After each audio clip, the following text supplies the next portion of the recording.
pemirsa, khususnya siswa SMP kelas 2. Pada kesempatan ini, kalian akan kami ajak untuk mengikuti pelajaran tentang kegiatan ekonomi rumah tangga negara. Tentunya kalian masih ingat apa yang dimaksud dengan kegiatan ekonomi. Kegiatan ekonomi adalah segala usaha atau budidaya manusia dengan alat pemuas kebutuhan yang tersedia untuk memenuhi kebutuhan yang harus dipenuhi pemuasannya secara maksimal.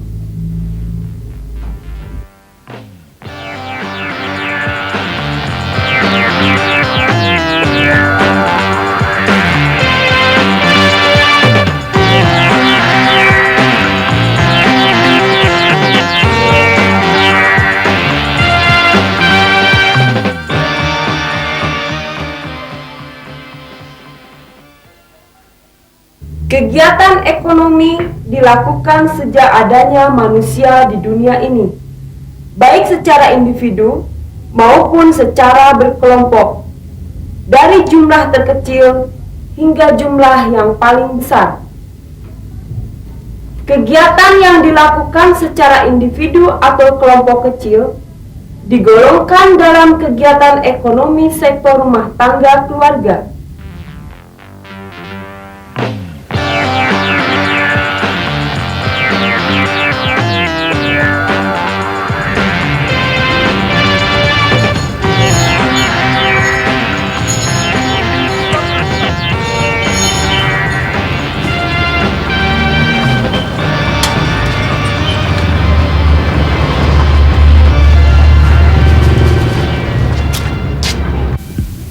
Dari pasar, Bu? Iya, Pak Qasim. Bagaimana? Baju anak-anak saya sudah selesai. Sudah. Oh iya, kemeja dan celana panjang Bapak juga udah selesai. Apa mau diambil sekalian? Ya, sekalian saja, Pak Qasim. Bapak cepat sekali mengerjakannya, Pak. Berapa ongkosnya, Pak? Biasa saja, Bu. Ini uangnya, Pak. Dihitung dulu, Pak.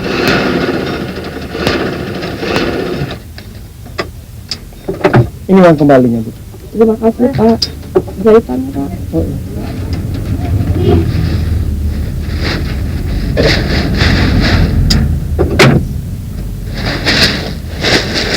Mari, Pak. Mari. Tukang beca dan penjahit tadi adalah contoh dari kegiatan ekonomi rumah tangga keluarga. Berikut ini, coba kalian perhatikan kegiatan ekonomi yang dilakukan oleh kelompok yang lebih besar, yang dapat digolongkan dalam kegiatan ekonomi rumah tangga badan usaha dan rumah tangga negara. Perusahaan garmen ini merupakan salah satu contoh dari rumah tangga badan usaha, di mana dalam melakukan kegiatan ekonominya menggabung antara modal dan tenaga menjadi satu kesatuan yuridis dan ekonomi atau organisasi. Tujuannya mencari laba atau keuntungan yang maksimal untuk kepentingan pemilik perusahaan itu sendiri. Seperti halnya dengan perusahaan garmen tadi, bank milik pemerintah dan Perum Pos dan Giro ini adalah contoh rumah tangga negara yang didirikan tidak semata-mata untuk mencari keuntungan saja, melainkan juga merupakan salah satu sarana untuk memberikan dan meningkatkan pelayanan kepada masyarakat. Nah, sekarang kalian telah mengetahui bahwa kegiatan ekonomi itu tidak hanya dilakukan oleh perorangan, melainkan ada juga yang dilakukan oleh kelompok yang bersifat badan atau organisasi. Marilah kita bahas lebih lanjut tentang kegiatan ekonomi rumah tangga negara. Pemerintah selaku sektor rumah tangga negara melakukan berbagai kegiatan ekonomi untuk meningkatkan kesejahteraan masyarakatnya. Oleh karena itu, negara atau pemerintah harus mempunyai pendapatan untuk membiayai rumah tangganya. Artinya, negara memerlukan sumber-sumber daya atau penerimaan yang dapat dipergunakan untuk mengatur kegiatan pemerintahan. Sumber-sumber pendapatan negara berasal baik dari dalam negeri maupun dari luar negeri. Sumber pendapatan negara dari dalam negeri yang paling besar adalah pajak. Pajak adalah pembayaran iuran yang dilakukan oleh rakyat kepada pemerintah dan pemungutannya dapat dipaksakan tanpa balas jasa secara langsung. Menurut lembaga yang memungut atau kewenangan memungut, pajak dapat dibedakan menjadi dua, yaitu pajak negara atau pusat dan pajak daerah. Pajak negara atau pajak pusat adalah pajak-pajak yang dipungut oleh pemerintah pusat. Penyelenggaraannya dilaksanakan oleh Departemen Keuangan, dalam hal ini Ditjen Pajak. Hasilnya pada umumnya digunakan untuk pembiayaan rumah tangga negara, baik pusat maupun daerah. Sedang untuk pajak daerah adalah pajak-pajak yang dipungut oleh daerah-daerah seperti provinsi, kabupaten, maupun kota madya berdasarkan peraturan daerah masing-masing. Hasil pemungutannya digunakan untuk pembiayaan rumah tangga daerahnya masing-masing. Contohnya, pajak kendaraan bermotor, pajak radio, pajak pertunjukan atau hiburan, dan pajak reklame.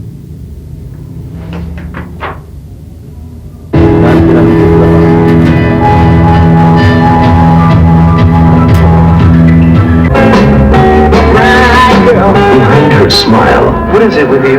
Is a secret.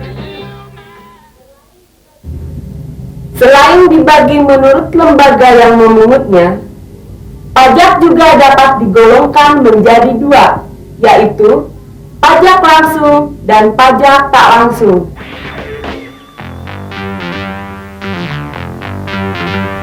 Dalam pengertian ekonomis, yang dimaksud dengan pajak langsung ialah pajak-pajak yang bebannya harus dipikul sendiri oleh wajib pajak yang bersangkutan dan tidak boleh dilimpahkan kepada orang lain.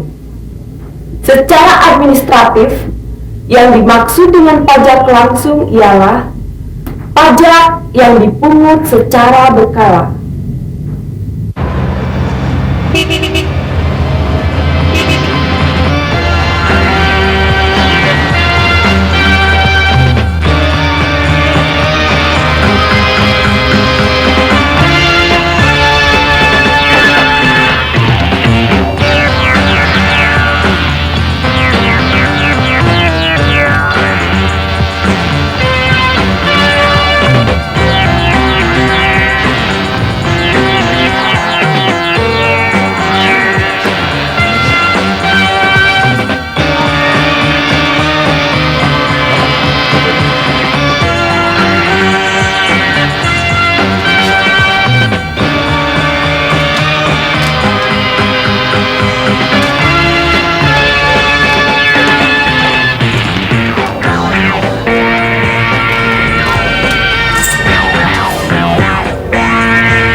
Pajak langsung ini dipungut kepada setiap wajib pajak, baik perorangan maupun kelompok, seperti perusahaan tempat pasal ini bekerja.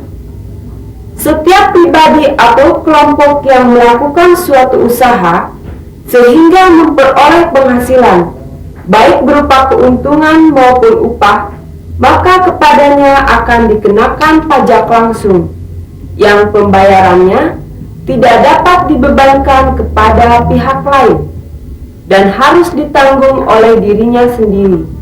Contohnya, pajak penghasilan, pajak upah, pajak kekayaan, pajak bumi dan bangunan.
Yang kedua adalah pajak tak langsung. Dalam pengertian ekonomis, pajak tak langsung ialah pajak yang bebannya dapat dilimpahkan atau digeserkan kepada pihak lain. Secara administratif, pajak tak langsung ialah pajak yang ditetapkan dan ditentukan berdasarkan undang-undang. Pajak ini dipungut setiap terjadi suatu peristiwa atau perbuatan yang menyebabkan seseorang dibebani pajak. Contohnya ialah bea materai, pajak pertambahan nilai atau PPN, bea cukai, dan bea balik nama. Coba kalian perhatikan, Pak Saleh sedang membayar harga radio yang dibelinya. Harga tersebut sudah termasuk PPN atau pajak pertambahan nilai dan bea materai sebesar yang terlekat pada kwitansi sebagai pelimpahan beban pajak dari penjual kepada pembeli. Coba perhatikan bungkus rokok ini. Setiap barang yang mengandung alkohol dan nikotin serta diperjualbelikan dikenakan bea cukai yang cukup tinggi. Bea cukai ini merupakan beban pajak yang dilimpahkan penjual kepada pembeli. Nah, marilah kita membahas pendapatan-pendapatan negara yang diperoleh dari non-pajak. SPP atau sumbangan pembinaan pendidikan yang kalian bayarkan ke sekolah adalah salah satu jenis penerimaan negara dari sektor non-pajak. Selain itu, laba atau keuntungan yang diperoleh perusahaan negara dari bank-bank pemerintah seperti BNI 46, BRI, BBD, dan lain-lain juga merupakan penerimaan negara dari sektor non-pajak. Penerimaan non-pajak lainnya adalah retribusi atau pungutan uang terhadap orang-orang yang menggunakan jasa pemerintah. Misalnya pungutan uang terhadap orang yang melewati jalan tol. Demikian juga halnya dengan kendaraan yang memasuki halaman parkir ini. Para pemilik kendaraan tersebut dikenakan pungutan retribusi parkir karena mereka telah menggunakan jasa tanah milik negara. Para siswa, kalian telah mengetahui bahwa pendapatan negara dari dalam negeri diperoleh dari pungutan pajak dan non-pajak. Di samping itu, masih ada pendapatan negara yang diperoleh dari luar negeri. Coba kalian saksikan kegiatan di pelabuhan ini. Di pelabuhan, sering dilakukan kegiatan impor-ekspor barang dari dan ke luar negeri. Barang-barang ekspor merupakan sumber devisa atau pendapatan dari luar negeri yang terbesar bagi negara kita. Barang-barang yang diekspor oleh Indonesia antara lain hasil pertambangan seperti minyak bumi dan gas alam, hasil perkebunan kehutanan seperti kayu dan rotan, serta hasil-hasil dari industri. Kapal-kapal asing yang berlabuh di pelabuhan kita juga dikenakan pungutan pajak sebagai imbalan jasa pelayanan yang telah diberikan oleh pelabuhan. Selain kegiatan ekspor barang-barang dan pelayanan jasa luar negeri, masih ada pendapatan negara dari luar negeri yang lain, yaitu bantuan-bantuan luar negeri untuk pembangunan. Antara lain, bantuan-bantuan tersebut berupa kredit, sumbangan, dan bantuan yang berwujud jasa. Demikianlah tadi beberapa contoh sumber-sumber pendapatan negara yang berasal dari luar negeri.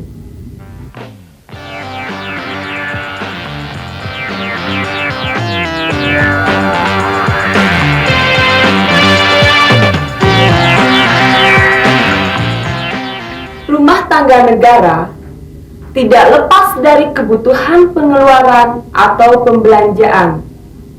Sehingga dalam anggaran pendapatan dan belanja negara atau APBN selalu dicanangkan anggaran pendapatan dan anggaran belanja untuk pembelanjaan rutin dan pembelanjaan pembangunan.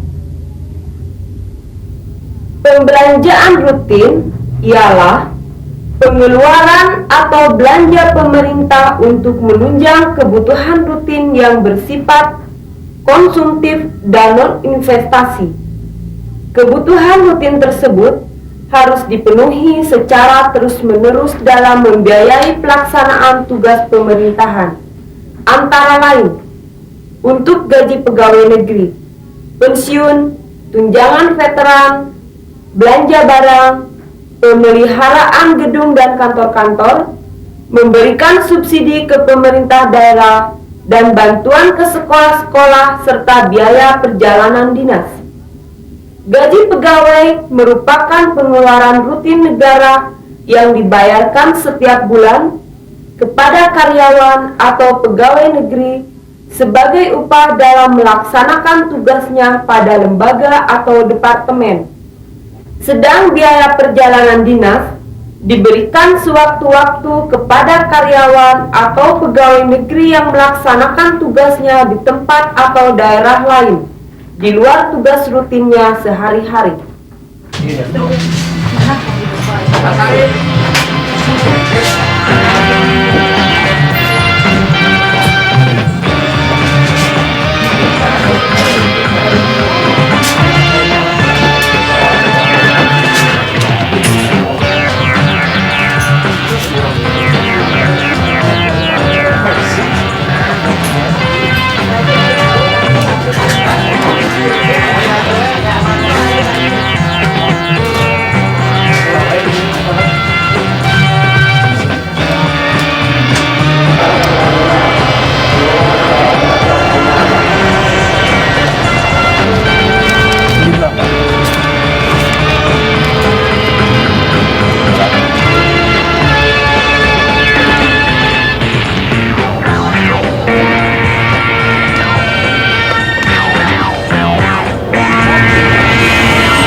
Dalam melaksanakan kegiatan sehari-hari, lembaga atau departemen membutuhkan bahan dan peralatan seperti alat-alat tulis kantor.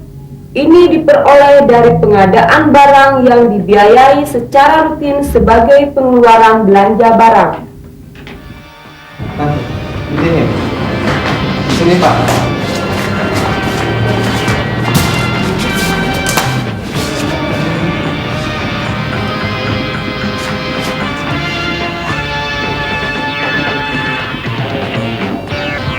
Pemeliharaan gedung adalah pengeluaran yang dibayarkan untuk perawatan dan perbaikan peralatan maupun gedung kantor yang rusak.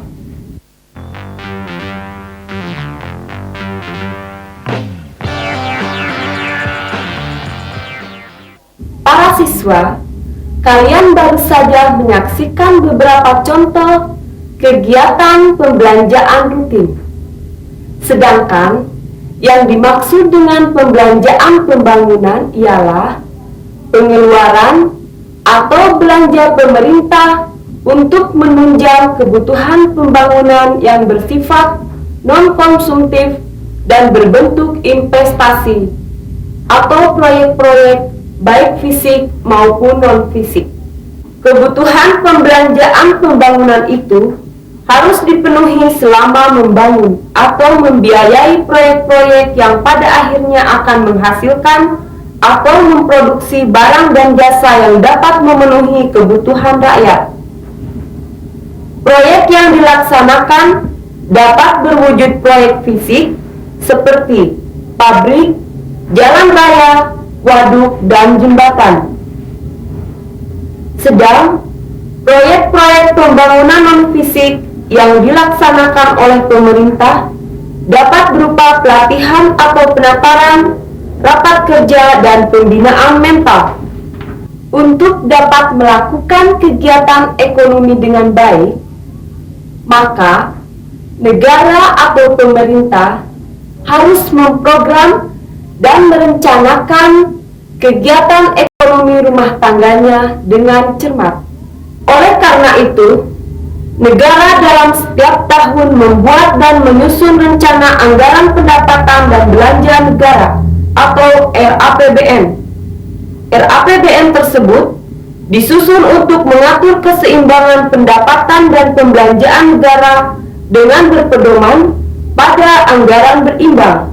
Pelaksanaannya diusahakan agar dapat menekan anggaran belanja seminimal mungkin dan meningkatkan anggaran pendapatan semaksimal mungkin sehingga ada sisa anggaran atau surplus yang menjadi tabungan negara. Akhirnya, tabungan itu dapat digunakan untuk biaya pembangunan dengan maksud untuk mencapai tujuan pembangunan nasional, yaitu masyarakat adil dan makmur berdasarkan Pancasila. Dari uraian tadi dapat disimpulkan bahwa tujuan kegiatan ekonomi rumah tangga negara antara lain mengusahakan keseimbangan antara pendapatan dan pembelanjaan negara agar tetap terjaganya kestabilan perekonomian dalam negeri, meningkatkan tabungan negara dari hasil ekspor yang dapat mendukung kelancaran pembangunan, yang pada akhirnya akan meningkatkan kesejahteraan masyarakat. Nah, sekarang kalian telah mempelajari kegiatan ekonomi rumah tangga negara. Selanjutnya, coba kalian buat skema tentang kegiatan ekonomi rumah tangga negara. Selamat mencoba. Sampai jumpa pada pelajaran-pelajaran ekonomi koperasi yang akan datang.